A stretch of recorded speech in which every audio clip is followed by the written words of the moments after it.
Whether your goal is eating healthier, meeting new people, maybe finally jump-starting that fitness routine, having the right mindset is really the key to a successful change. So the question is, how do we get there? Joining us this morning with some tips is Andreas Michaelides, PhD clinical psychologist and author of The Noom Mindset. Learn the science, lose the weight. Good morning, Andreas. Thanks so much for joining us. Good morning. Thanks so much for having me. Yeah, so excited to talk about this. So I have a lot of friends who always talk about their goals, and sometimes, folks are lucky to get to the end of the month. Why is this? Yeah, I think a lot of times what happens at the new year is we set really large goals and we try to do everything at the same time. And that's not very sustainable. What we try to cultivate at Noom is creating sustainable habits that can last with us throughout your life, basically. Yeah, and how exactly do we create sustainable habits?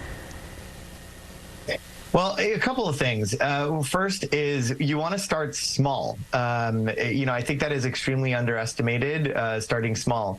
Not boiling the ocean. And with that, you want to set really smart goals, what we call SMART goals, which are very specific, measurable, attainable, relevant, and time-bound goals. Above and beyond that, it's also connecting the goal to your why, finding the what we call YBP, your big picture, connecting the day-to-day smaller goals into a larger goal or larger context. Can be the difference between giving up when you when you see some barriers, or pushing through some of those difficulties. Yeah, talk a little bit about having the right mindset. Inevitably, we're human. We may have some really low lows, some really high highs, but how do you keep the in between in all of that?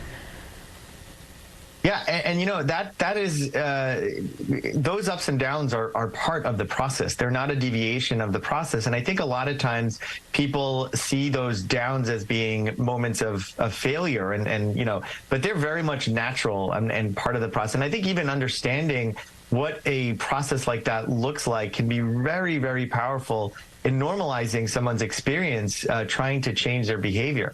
Behavior change is incredibly, incredibly difficult, and the cards are stacked up against us in many, many ways. And so what the book tries to do is give the reader the skills that can be really helpful in coming up against some of those barriers. Yeah, and so once we set the goals and once we have the why, how do we keep going?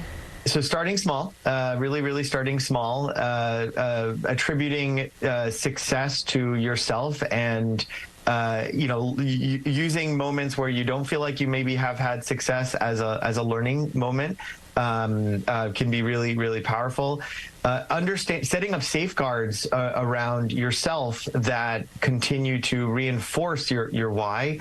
Other safeguards can include using other supports in your life, knowing that this process is going to change and you're going to have to employ different skills at different times. It's really a matter of giving you the information so that you can apply the right skills at the right time in your life, because it's going to really depend over time. Real quick for our viewers, where can they get your book, and where can they find a little bit more information about the program? You can go to Noom.com for more information about the program. You can go to Noom.com/book for more information about the book, or you can get the book wherever books or audiobooks are sold, either online or in stores. Okay, wonderful. Well, we appreciate your time helping us stick to those goals. Thank you so much, Andreas Michaelides, author of The Noom Mindset, clinical psychologist. We appreciate your time this morning. Thank you for having me. Happy New Year. Happy New Year.